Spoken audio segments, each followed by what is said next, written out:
Nagpapatuloy po tayo sa ating sermon series sa Aklat ng Galatians na ating pinamagatang No Other Gospel, Stand Firm in Your Freedom. Ang title po ng ating mensahe ngayong hapong ito ay Ang Kakaibang Otoridad ni Pablo na ipahayag ang nag-iisang ebanghelyo. Ang haba, no? Kasi kailangan po malinaw yung title, kaya medyo napahaba ng konti. At ang ating teksto ay yung binasa natin sa Galatians chapter 2, verses 1 to 10. Meron po sana akong gustong pansinin, bakit po kaya walang umuupo dito sa gitna, sa harap ko? No, lahat nasa likod, ayaw nilang umupo sa harap, ayaw sa gitna, no? Alam niyo, sa totoo lang, nakakangalay po no? Kasi tuturo ako dito, tapos gagawi ako dito. Kung nandito kayo lahat sa gitna, mas madali po para sa akin, no? Pero hindi ko alam. Baka next week, no? Dito naman kayo pumuesto sa gitna. Punuin natin ito. Naligo naman po ako, no? So, hindi po tayo mangangamoy. So, yung noong nakaraan nating pag-aaral sa Galatians, pinag-aralan natin yung verses 11 to 24 ng ating Biblia, no? Nakita natin doon ang pagtanggol ni Paul ng kanyang pagiging tunay na apostol. Importante po yun sapagkat kung hindi po siya tunay na apostol, hindi po tatanggapin na salita ng Diyos ang kanyang ibinapahayag sa mga Hentil at sa mga Hudyo. Datapwat nagbigay siya ng ilang dahilan. Nagbigay siya ng 3 dahilan. Una, dahil ang pinagmula ng kanyang ebanghelyo ay hindi tao, kundi si Jesus mismo. Yun po ang sinabi niya. For I did not receive it from any man, sabi sa verse 12, nor was I taught it, but I received it through a revelation of Jesus Christ. Kasi nga naman, sinabi niya sa verse 1, that He was an apostle not from men, nor through man, but through Jesus Christ and God the Father who raised Him from the dead. So dahil siya ay inappoint ni Kristo bilang isang apostol at ibinigay sa kanya diretsyo ang ebanghelyo na tayo ay naliligtas sa grasya lamang sa pamamagitan ng pananampalataya lamang kay Jesus lamang. Saved by grace alone, through faith alone, in Christ alone. Yun po ang kanyang gospel, ang kanyang pinapahayag. So yun ang unang dahilan. Pangalawa, dahil ang pambihirang pagbabago ng kanyang buhay ay isang kakaibang pagkilos ng Diyos. Sabi niya, tinanggap ko ang aking apostleship mula kay Kristo Jesus. Kailan? Nung siya ay nagpakita sa akin sa daang patungong Damasco, nung siya ay tinuruan niya ako sa lugar ng Nabatian, Arabia, kung saan tinanggap ko mula sa kanya ang ebanghelyo ng kaligtasan. Diretso mula sa kanya, hindi nagdaan sa kahit na sinong ibang apostol.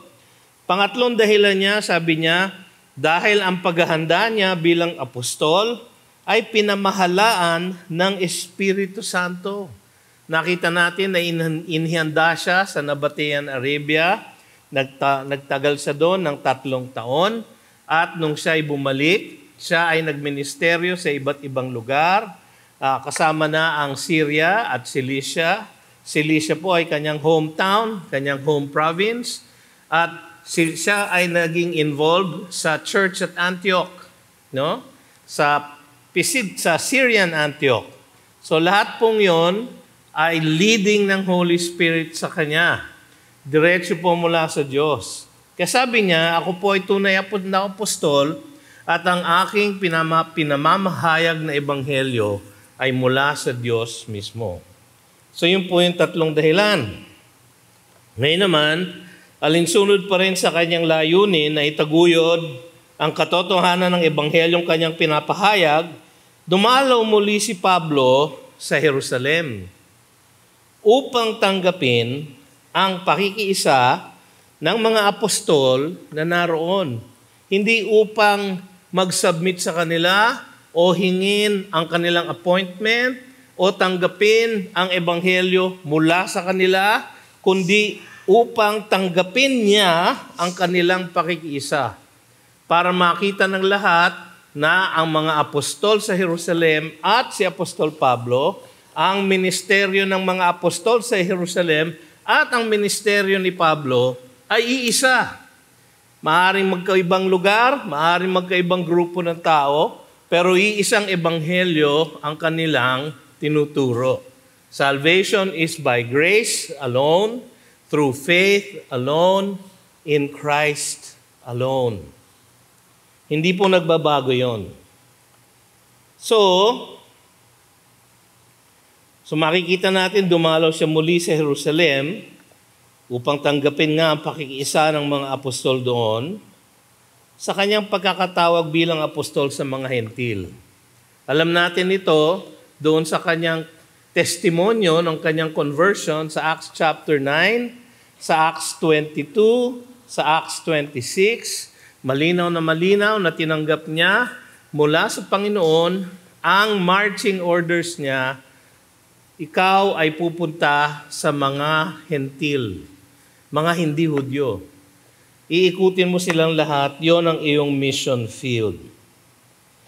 Nais din niyang malaman ng iba na may otoridad na ipahayag siya ang nag-iisang mabuting balita ng kaligtasan ay sa grasya ng Panginoon lamang at walang halong gawa. Yung po ang importante. Kasi alam natin na kaya sumulat si Pablo sa mga taga-Galatians, nabalitaan niya na may mga pumapasok na teacher doon. Ang tawag sa kanila, the Judaizers. Ito ay mga Hudyo na nagpapanggap na naging Kristiyano at nagtuturo na bukod sa pananampalataya kay Jesus, kailangan nilang maging Hudyo. Kailangan nilang magpa-circumcise, kailangan nilang sumanib sa isang sinagoga, kailangan silang magpabautismo na requirement ng mga Hudyo para sa mga hentil na nagko-convert into Judaism. So ang kanilang pakay ay gawing parang bahagi ng Judaismo ang Kristyanismo. At hindi pwedeng pumayag si Pablo sapagkat hindi ganon ang layon ng ating Panginoon. Datapwat, kanyang ipinangaral ng malinaw na ang ating pananampalataya, ang mabuting balita ng kaligtasan, ay ang kaligtasan ay sa grasya ng Panginoon lamang at walang halong gawa. Alam nyo, marami pong nagtuturo niyan kahit ngayon. No? Marami sa inyo dati mga Roman Catholics. No? So, siyempre, sikat na sikat ngayon ang Roman Catholicism dahil sa pagkakamatay ni Pope Francis. No? Dahil po doon, ay parang nasa limelight ang Roman Catholicism. In fact, maraming nananalangin ng mga Pilipino na sana ang susunod na Papa ay si Luis Antonio Gokim Tagle. Isang katutubo natin, isang Pilipino na umakyat sa ranks ng Batikano at ngayon ay isang Cardinal Bishop, pinakamataas na kardinal sa ating bansa. Siya po ang Archbishop ng Archdiocese ng Maynila, no? At hindi lang po yan, siyang pinuno ng global na charity movement ng Roman Catholic Church. At naging pinuno siya ng kanilang evangelization forum. No? So, siya po ay sikat at napupusuan nga ng marami na maging susunod na Pope. Pag nangyari po yun, Pinoy pride na naman. No? Ang Pope ay Pinoy. No? So, Papa Pinoy. Di ba? Siyempre, ang malungkot lang po doon, ang kanilang tinuturo, hindi lamang naman po sila, hindi lang Roman Catholicism. Marami pong Protestant churches, mga ebangheliko, na nagtuturo, kung minsan subtle, hindi natin napapansin, na nagtuturo na bukod sa pananampalataya kay Kristo, may kailangan pang gawin. No, merong iba, kailangan may second blessing para pagkatapos niyong tumanggap kay Kristo Jesus, kayo'y tatanggap ng Espiritu ng Diyos, kayo'y ma-fill ng Kanyang Espiritu, at dahil doon ay kayo ay mas mabuting Kristiyano. No? So subtle po, hindi po nila sinasabing kailangan niyo yung for salvation, pero sa totoo lang, ganun ang dating sa iba. Ang sabi ng iba, kailangan ninyo magpabautismo sa tubig. No? Ang tawag natin doon, baptismal regeneration. No? Na dahil sa inyong baptism, yung katulad ng ginawa doon sa mga bata ng basketball ministry natin, na inilubog sa tubig, ang nagiging instrumentality ng salvation, ng justification, ay yung tubig. Kung paano ang circumcision ay instrumentality ng pagiging Hudyo, ang baptism sa tubig ay nagiging instrumentality ng pagiging Kristiyano. Hindi po tayo naniniwala doon. In fact, yung iba very subtle sa iba nating circle sa bilang mga ebangheliko, maririnig natin ito na you have to open your heart to Jesus and let Him come in. Very subtle po, no? Pero hindi po ba parang nakakalito yun? Is that an additional work? No? Kailangan ninyo mag-commit sa Panginoong Jesus. May mga seremonya pa ng commitment. Lalo na sa mga youth camp. No? Merong bonfire. At merong mga pine cone. O kung ano-ano man. O meron silang susulat sa papel na I will commit to follow the Lord Jesus Christ. At kailangan nilang mag-commit para sila ay maligtas. Hindi po kailangan yon. Kailangan lang po ang sabi ng Biblia is to believe. To believe. Yun po ang sabi ni Kristo Jesus. Anyone who believes in me shall not perish but have eternal life. Sinabi niya, anyone who believes in the Son will not perish but have eternal life. John 3:15. God so loved the world that He gave His only begotten Son, that whoever believes in Him shall not perish but have eternal life. John 3:16. Pero sinabi niya yun, pagkatapos niya sabihin kay Nicodemus, na you must be born again. Kasi nung sinabi niyang you must believe, sinabi niya yun pagkatapos niyang sabihin you must be born again. So ano ang nauna? Yung pagiging born again. Pero sino bang nagbo-born again sa'yo? Sarili mo? Sarili mong gawa? Yung po ang nilalabanan ni Pablo noong panahon niya. Marami pong nakalilitong katuruan na ganoon. At maraming nagtuturo na tila sila ay mga Kristiyanong mga tagapagturo na nagtuturo kailangan ninyo ng circumcision.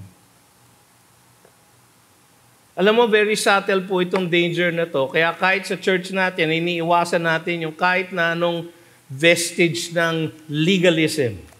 No? Merong mga, yung siguro, paloko lang na na biro. No? Sa GCF, kailangan dyan ng pastor na kabarong o na naka-Amerikana. Kasi requirement yon. Hindi po. No? Hindi po kami required na magbarong. Kasi wala po ako ibang dissenting damit kundi ito eh. Alangan naman magpakita ako dito na naka-t-shirt lang. No? Retirado na po ako, wala na po akong magandang suot. Kaya ito lang po ang pwede kong suotin. So pasensya na kayo kung ito lang ang nakikita nyo. Yung ating ibang mga pastor, hindi naman sila required mag-Amerikana. Ang sabi lang namin, basta disente lang kayo. Para sa kanila, disente yung naka-Amerikana. Pwede, okay. Pero walang requirement. Ang tawag po dyan ay mga practices or traditions that you may practice Hindi sila, you must practice. Ang problema ng panahon ni Pablo, ang tinuturo ng mga Judaizers, you must be circumcised in order to be saved. Nasa Acts 15:2 po yun. No? You must be circumcised. Yun po ang nilalabanan niya. So siya ay pumunta sa Jerusalem. So titingnan natin ang una, ang pakay ng pagdalaw ni Pablo sa Jerusalem. Bakit siya nagpunta ron? Meron pong dalawang dahilan. Una, upang maisiguro niya na hindi sayang ang kanyang pamamahayag ng ebanghelyong tinanggap niya sa pamamagitan ng revelasyon mula sa Panginoon. No? Hindi niya pinagdududahan ang kanyang ebanghelyo, no? Pero merong pumupula sa kanya at nagsasabing, hindi totoo yan kasi hindi sila ganyan ng Jerusalem. Si Pablo hindi siya tanggap ng Jerusalem. So merong sumisira sa kanila na gano'n. Pinupulaan siya dahil doon. So nagpunta siya upang masiguro niya na walang hadlang sa aking pagtakbo. Kasi si Pablo, once na na-convert siya, diretso siya sa pagtakbo. Nag-misyonero siya kaagad. Pangalawa, may pangalawa siyang dahilan. No? Ang pangalawa niyang dahilan,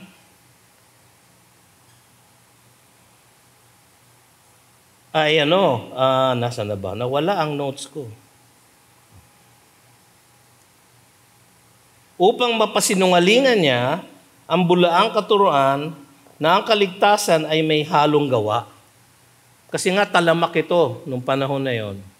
Sa lahat ng church na pinuntahan niya sa Galatians, kung saan tinuro niya na ang salvation by faith alone, merong sumusunod na Judaizer sa kanya, papasok secretly doon sa church at mangangaral na hindi totoo yon, kailangan ng gawa. So, kailangan niya maitaguyod ang tamang ebanghelyo sa mga Galatians. Tignan natin yung unang dahilan, yung unang pakay niya. Yung upang maisiguro niya na hindi sayang ang kanyang pamamahayag. Tignan natin yung verses 1 and 2. Then after 14 years, I went up again to Jerusalem. So, dun sa maliit na sentence na yon, marami tayong makukuha ang clue. Then, ibig sabihin, merong nagdaan na panahon. After 14 years, yun yung panahon na nagdaan. I went up again to Jerusalem. Ibig sabihin, nagpunta na siya dati. At the very least, ito ang second na visit niya sa Jerusalem. Ngayon, si Pablo lumaki sa Jerusalem. Tandaan natin na siya ay isang Pharisee, isang lawyer, isang expert sa Old Testament Scripture. So lumaki siya sa Jerusalem. Pero umalis siya sa Jerusalem dahil pinahayo siya ng Panginoon upang mag-preach ng gospel sa iba. Kaya ginagawa na nga niya yon. No? So bibigyan ko kayo ng konting timeline. Tingnan natin yung teksto natin. Tingnan niyo yung mga Biblia niyo. Kasi mahirap tignan niyo lang dito. No? Buksan niyo yung mga Biblia niyo. No? Para hindi sayang yung pagkakabili natin yung mga yan. No? Tignan nyo halimbawa sa chapter 1 verse 18.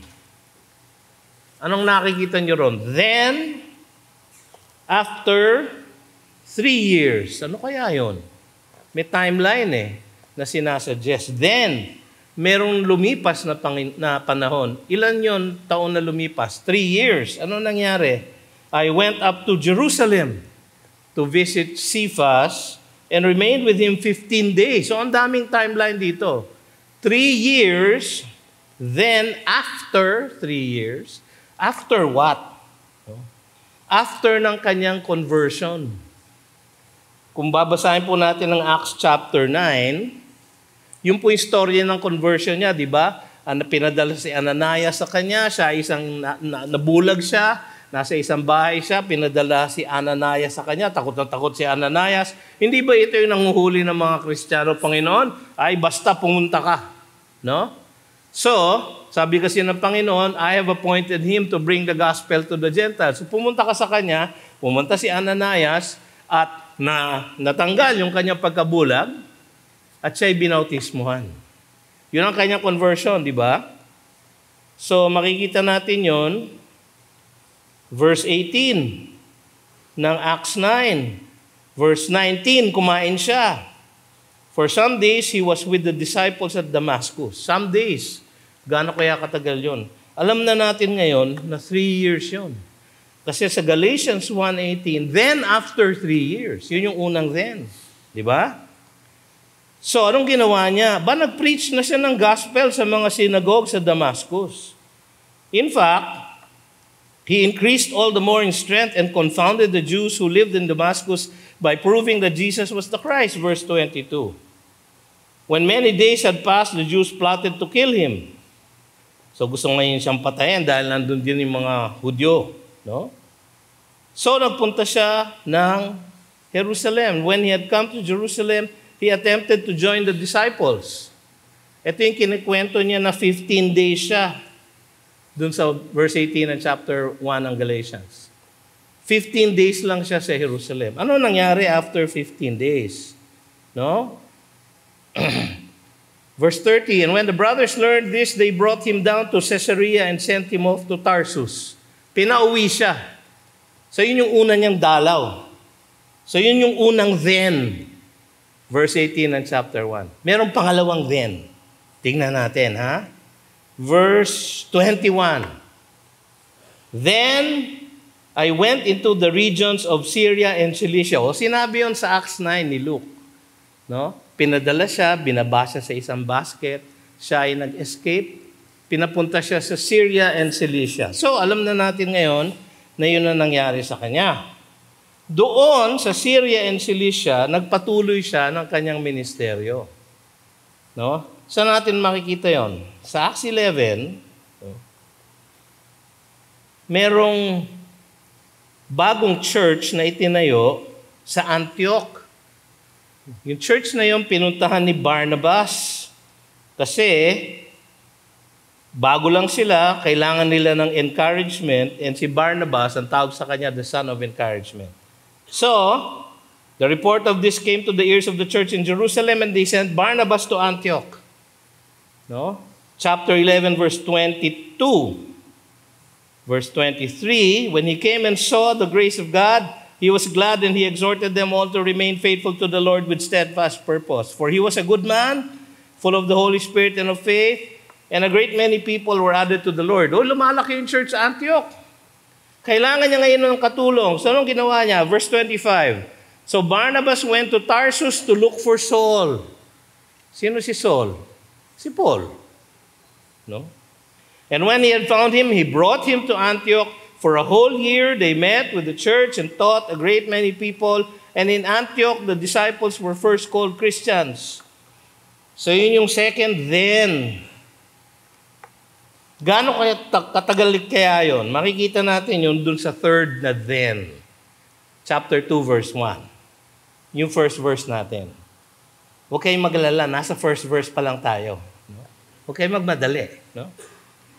Yung pangatlong then. Then, after 14 years. So, wow.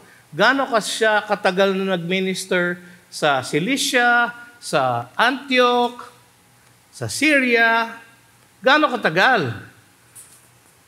14 years. 14 years from when? Nung dinala siya doon. Dinala siya doon pagkatapos niya dumalaw nung first time sa Jerusalem, which was 3 years after his conversion.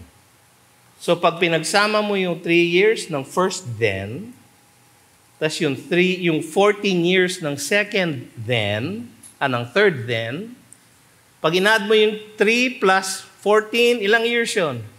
17 years. Ngayon, si Pastor Dylan, no, ang bilang niya, 14 years from his conversion. Nung sinabi ni Pablo, then after 14 years, pwede rin kasing bilangin yon from his conversion. So, hindi siya mali. No? Pwedeng 14 years, pwedeng 17 years. Ang importante, pasok na pasok sa account ng Book of Acts, itong kinekwento ni Paul sa Galatians. Dahil totoo ang Biblia at walang mali. Ang importante, matagal na panahon na nagdaan. 14 or 17 years. At nung kanyang pagdalaw, Yung haba ng panahon na yun, ano ang gospel na pinopreach niya? Salvation is by grace, alone, through faith, alone in Christ, alone. Alam na niya yung ebanghelyo. Hindi siya nagtagal sa Jerusalem nung first time. 15 days lang. Hindi maaaring tinuro sa kanya ang buong systematic theology ng Kristyanismo sa loob ng 15 days.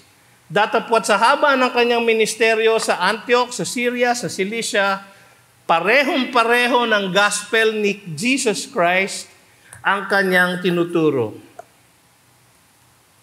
Sabi ni Christ, believe and you will be saved. Sabi ni Jesus, come to me and I will in no ways cast you out. Wala siyang ibang nire-require kundi faith. Makikita natin yun sa buong Gospel of John. Believe, believe, believe. Yun lang po ang kailangan. So anong pinipreach ni Paul? Believe and you will be saved. Sa Acts 16:31, nung siya'y nakalaya sa preso, sinabi niya dun sa prisoner, Acts 16:31, believe in the Lord Jesus Christ, and you and your household will be saved. So believe lang. Wala nang halong iba. So nung pumunta siya, kasama niya si Barnabas at si Titus. Kilala na natin si Barnabas, yan yung sa Acts 4, inintroduce siya, nagkokolekta ang church sa Jerusalem kasi dumami sila. Yung iba, walang makain, nangungulekta sila ng mga abuloy. No? So siya, binenta niya ang kanyang lupain at binigay yung proceeds doon sa church at Jerusalem. Alam na natin na siya ang nagpakilala kay Pablo sa church, sa mga kapatid sa Damascus. Para sabihin, okay yan. Totoo yan. No? Alam din natin na siya ang humanap kay Pablo sa Acts 11 nung nasa Antioch na siya. No? So si Barnabas, para siyang manager ni Pablo. Di ba? So talagang naging katulong niya siya, kasangga sa lahat ng pagmiministeryo. Si Titus ay isang disipulo ni Pablo na malamang na-convert sa Syrian Antioch nung nandoon si Pablo. Kasi he is Greek, no? Pero naging tapat siya sa kanyang ministeryo. Ang sabi ni Pablo sa 2 Corinthians 8:23, as for Titus, he is my partner and fellow worker for your benefit. And as for our brothers, they are messengers of the churches, the glory of Christ. Naging malapit na disipulo siya. Kaya nung malapit na siyang mamatay at nasa prison siya sa Rome, ang isa sa huli niyang sinulatan ay si Titus. Ang tawag niya kay Titus sa Titus 1:4, to Titus, my true child in a common faith. Para niyang anak sa pananampalataya. So yun ang kasama niya. Pero meron siyang kasamang Greek, si Titus, na hindi circumcised. I went up because of revelation. Yun ang dahilan, isang dahilan kung bakit siya pumunta.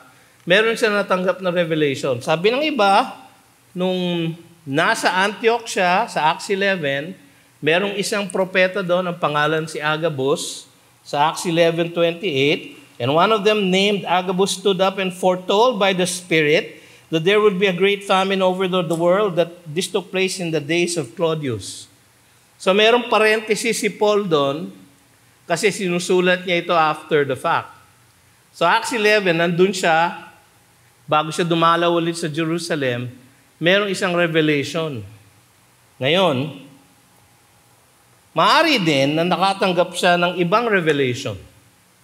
Kasi alam natin from Galatians 1:12, for I did not receive it from any man, nor was I taught it, but I received it through a revelation of Jesus Christ. So malamang patuloy na siya ay tumatanggap ng revelation directly from Christ. Maaring ganon.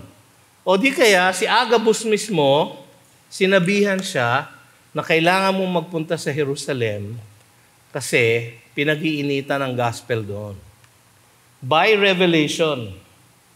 Set before them, sabi niya, kaya siya nagpunta sa Jerusalem, gusto ko ilatag sa kanila, though privately before those who seemed influential, the gospel that I proclaim among the Gentiles in order to make sure I was not running or had not run in vain. Ngayon, maraming debate tungkol dito, no? Kasi, sabi niya, though privately. Kasi meron pa isang theory ang mga theologians. Hindi ito yung tawag nila the famine visit. Yung famine visit, yun yung pinrophesy ni Agabus sa Acts 11:28. Yung kababasa lang natin. Pagkatapos niya i-prophesy, nagpadala sila ng abuloy. Ang nagdala ng abuloy sa Jerusalem, si Paul at si Barnabas. So ito yung visit na yon. Ito yung visit na dinidescribe niya sa Galatians 2:1-10. Pero sabi ng iba, meron pa siyang ibang visit na tugma dito. Acts 15:1-2. Siya ay bumaba sa Jerusalem upang sumali sa Jerusalem Council. Yung church, meron silang public council. Pero mga kapatid, naniniwala ako na hindi yon ang okasyon ng kanyang pagbisita. Bakit?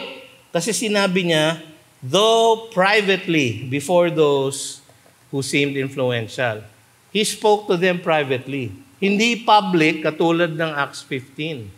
Doon sa Acts 15, tumayo siya at nagsabi ng kanyang kaisipan, no, tungkol sa salvation by faith alone. Si Peter din nagsalita doon sa Acts 15 Council. Pero dito, private conversation ito. Wise talaga si Pablo sapagkat ayaw niya na sumambulat sa publiko kung ano man ang kanilang pinag-uusapan.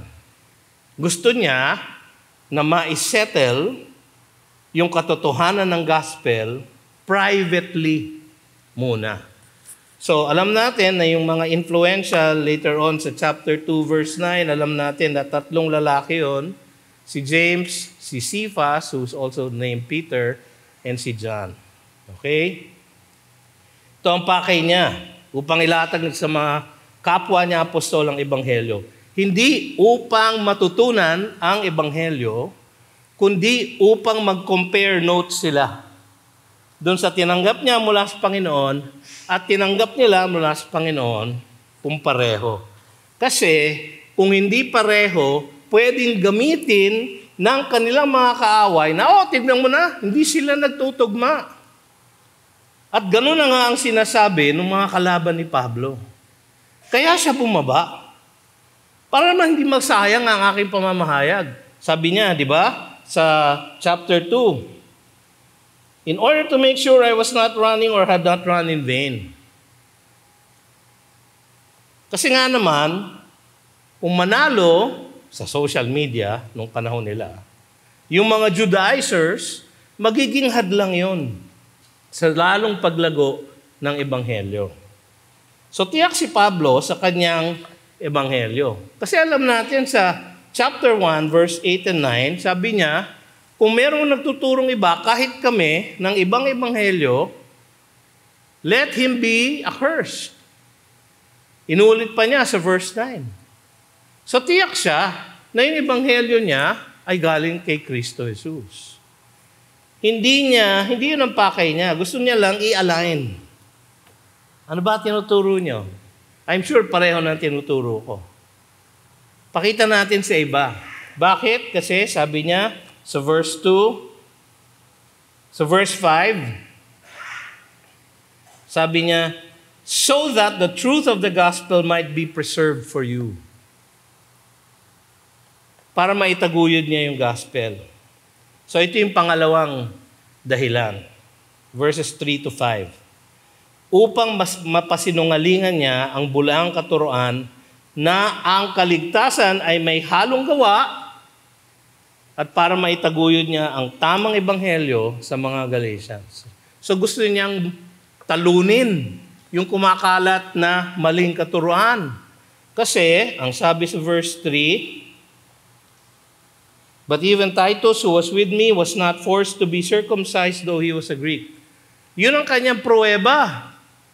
Si Titus ay isang test case ni Pablo. Dinala niya ito sa Jerusalem at iniharap doon sa 3, kay James, kay Cephas, at kay John. No? James, Peter, and John. Hindi John, Paul, George, and Ringo. Ha?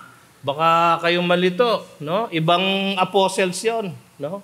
Beatles 'yon, okay? Dito si Peter, si James at si John. Ibang James ito, hindi ito yung James na kapatid ni John. Kasi ito si James na leader, kapatid ni Kristo Jesus sa laman. At ito ang leader ngayon ng Jerusalem Council. So sila ang kaharap niya, iniharap niya si Titus. Siya ay isang mananampalataya, siya ay ligtas, siya ay nagpipreach na ng gospel, nagdi-disciple ng ibang Kristiyano, hindi siya circumcised. What do you say? Sabi nila, no need to be circumcised. So, sa mga tunay na apostol, hindi nila ito hinihingi bilang isang dagdag sa pananampalataya ni Titus kay Jesus. Sapat na nanampalataya na siya sa naganap na gawain ni Jesus sa krus. Tapos na ang salvation work sa krus. Ang sabi ni Jesus, it is finished. Tapos na. Wala nang kailangan idagdag. Kailangan lang manampalataya kay Jesus. Di ba? Dahil naganap na ni Jesus ang lahat ng hinihingi ng batas, hindi na kailangan ng circumcision upang maligtas. Ngunit ito ay naging parang tradisyon na lang sa mga Hudyo na hindi na kailangan maranasan pa ng mga Hintil na nananampalataya na kay Jesus. So si Titus ang exhibit A. Dahil hindi nila finor si Titus na magpa-circumcise, ibig sabihin, hindi required. Tama, magkapareho ang gospel na tinuturo ni Pablo at ang gospel na tinuturo ng Jerusalem. Alam nyo, alam ni Peter ito. Bakit ko alam? Na si Peter, pareho sila ni Pablo. Kasi sa Acts chapter 10, no? Kaya kwento ko na lang sa inyo. Hindi ko nababasahin, mahaba. Di ba? Pinapunta ng Holy Spirit si Peter sa Caesarea, kung saan tinagpo niya si Cornelius. Cornelius, isang Roman centurion, isang Gentile. Dahil nakatanggap niya ng vision si Cornelius, tinipon niya ang kanyang pamilya. Nagpadala siya ng susundo kay Peter. At dinala siya sa Caesarea. Si Peter pumasok sa bahay ng isang hentil. Bawal yun. Bawal yun sa mga Hudyo. Pero pinakitaan ng vision ng Panginoon si Peter na pwede niyang kainin ng lahat ng klaseng pagkain. So nilibre na siya. So sabi ni Peter kay Cornelius, binigay niya yung gospel, naniwala si Cornelius. Pinacircumcise ba niya si Cornelius? Hindi. Ano lang nangyari? Binautismuhan nila si Cornelius at lahat ng kasama niya. So alam ni Peter yon, nireport nga niya sa church na kahit ang mga hentil naniniwala na kay Hesus Kristo. Kahit ang mga Gentile, nagpakita sila nung sign gift na sila ay nakapagsalita, nagbigay ng papuri sa Diyos sa lingwahe na hindi nila natural na lingwahe. Ginawa yun nila Cornelius. Siguro Latin ang alam nila, dahil si Peter at mga kasama niya ay Hebrew, maaring nag-praise sila sa Panginoon, nag-extol sa Diyos, at sa Hebrew sila nagsalita. Kaya alam ni Peter, uy, totoo to. Sila ay saved. So binautismohan ni Peter. Hindi niya pinacircumcise. So nung nireport niya sa church sa Jerusalem, sa Acts 11, ang sabi ng mga taga-Jerusalem, to the Gentiles also God gave repentance that leads unto salvation. So tinanggap nila. Datapwat, nung dumating si Titus, kasama si Paul, si Titus ay hindi circumcised, tinanggap nila si Titus. Tapos ang issue. Yet, sabi sa ating teksto, because of false brothers secretly brought in.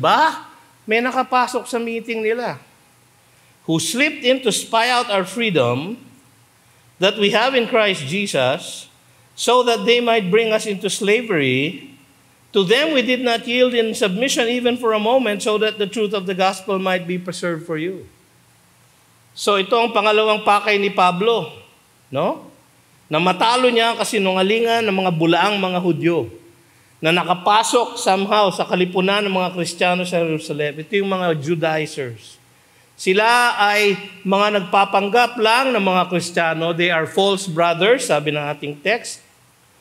At ang layunin nila ay gawing sekta lang ang ng Judaismo, ang Kristyanismo. Mantakin nyo kung sila ay nagwagi. Kailangan natin lahat maging Hudyo para tayo makatanggap kay Kristo Jesus. Mabuti na lang, sabi nga ni Pablo, we did not yield. Nung sinabi niyang we, sino na yung kasama niya? Siyempre si Barnabas. Siyempre si Titus. Pero meron siyang ibang kamiting, di ba? Si James, si Peter, at si John.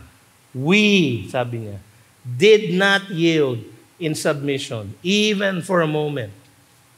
Importante na ipaglaban ang katotohanan ng Kristyanismo na may isang Diyos na nasa tatlong persona, na si Jesus ang tagapagligtas na hinirang ng Ama upang iligtas ang sanlibutan. So alam nyo, yung mga Judaizers, sabi nila, Amen, naniniwala din kami dyan. At sa totoo lang, mga kapatid, sa ating panahon ngayon, ang Roman Catholic Church, maraming Protestant churches, ang nagsasabing, Amen din, naniniwala kami na iisa lang ang Diyos, na nasa tatlong persona, na si Jesus ang tagapagligtas na hinirang ng Ama upang iligtas ang sanlibutan. Ngunit, dinadagdag nila ang pangangailangan na sumunod sa mga batas, sa mga kautusan. Na pawang yung batas ng Old Testament ay tumuturo lang kay Jesus. Yung kung gaano ka-imposible yung sundin yung batas ng Old Testament, ang pakay ng Old Testament law is ma-drive tayo kay Jesus Christ.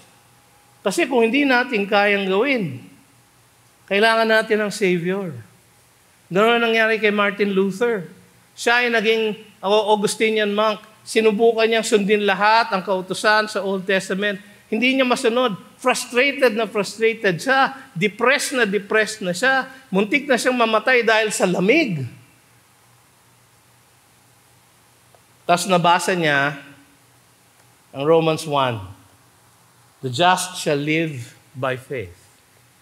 Dahil doon, nabasa din niya, mga kapatid, ang Galatians. At dahil sa pagkakabasa niya sa Galatians, siya ay pinalaya ng Panginoon. At sabi niya sa kanyang notes, it is as if I was born again. Kasi gano'n ang nangyari sa kanya. Mga kapatid, maraming nagtuturo na kailangan natin magdagdag sa pananampalataya kay Jesus. Alam natin na kanya nang tinupad ang lahat na hinihingi ng batas. Sabi niya sa Matthew 5:17, I did not come to abolish the law but to fulfill it. In fact, ganoon ang ginawa niya sa kanyang buhay. Hebrews 4:15, for we do not have a high priest who is unable to sympathize with our weaknesses, but one who in every respect has been tempted as we are, yet without sin. Ang sabi ni John sa 1 John 3:5, you know that He appeared in order to take away sins. And in Him there is no sin. There is no sin.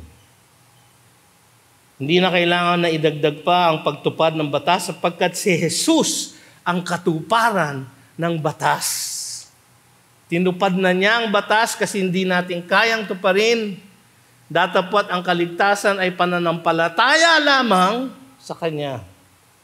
Laging mayroong mga bulang propeta, mga kapatid. Sabi sa 2 Peter 2:1, but false prophets also arose among the people, just as there will be false prophets among you who will secretly bring in destructive heresies, even denying the master who bought them, bringing about themselves swift destruction. Sa history ng church, maraming nag-attempt nito. Malalaking mga heresy. Si Pelagius, sabi niya, kaya nating maging good enough para tayo makarating sa langit. Salvation by works. May mga parang sumunod sa kanya, mga semi-Pelagian. Sabi niya, hindi, nililigtas tayo ng grace ng Panginoon, pero kailangan natin tumulong dahil meron pang kakaunting mabuti sa ating kalooban. Heresy din yun. Dumating ang mga Arian, the Arian heresy. Na yung Arian heresy sinasabi, hindi naman talagang naging tao si Jesus.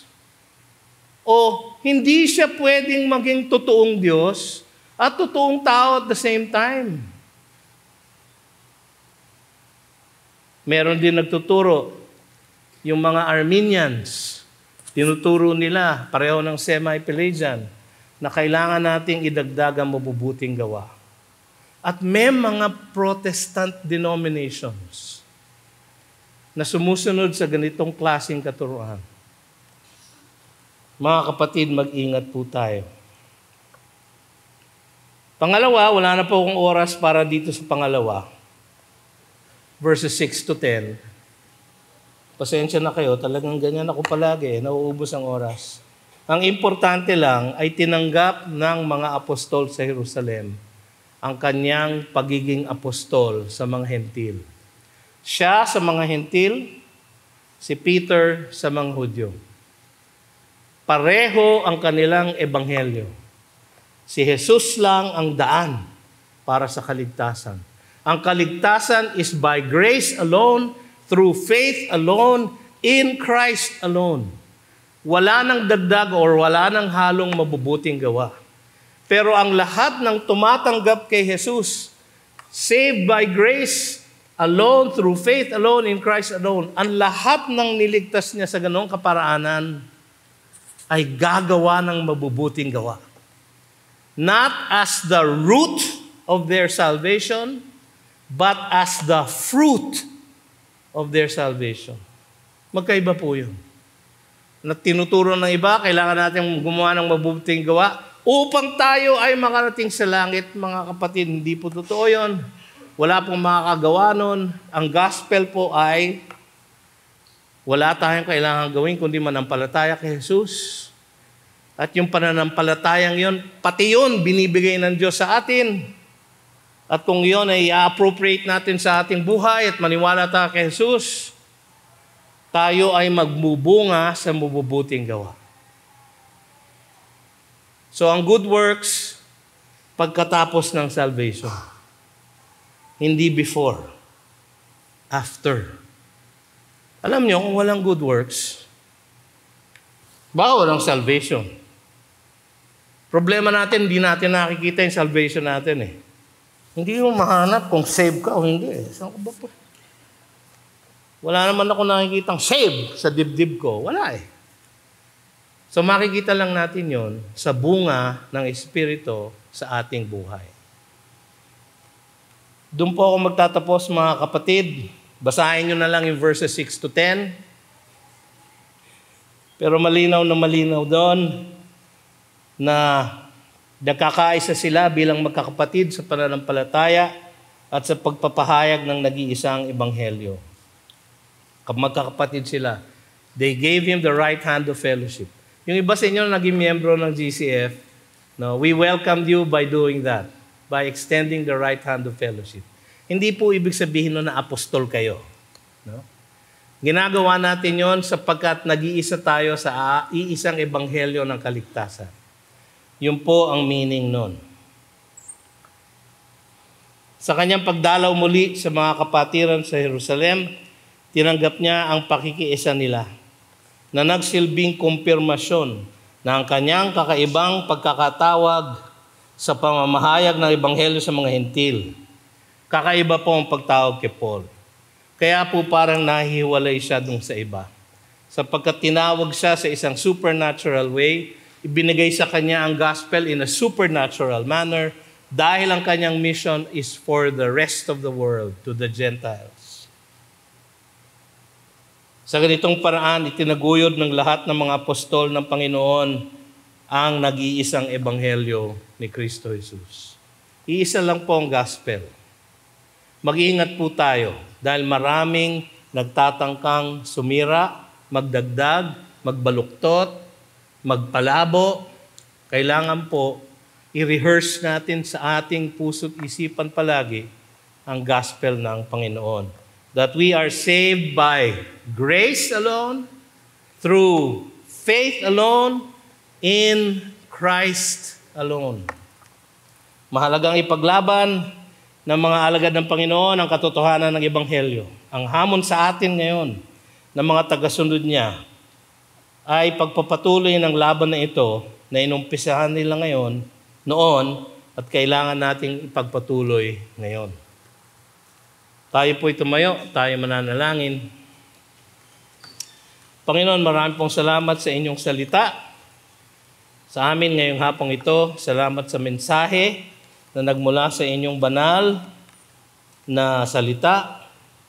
Itanim niyo po ito sa aming puso't isipan at palakasin niyo kami upang kami makasunod.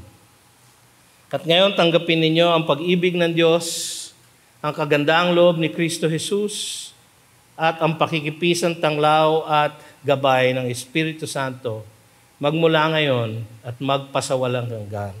At ang lahat ay nagsabi ng Amen. Magandang hapon po.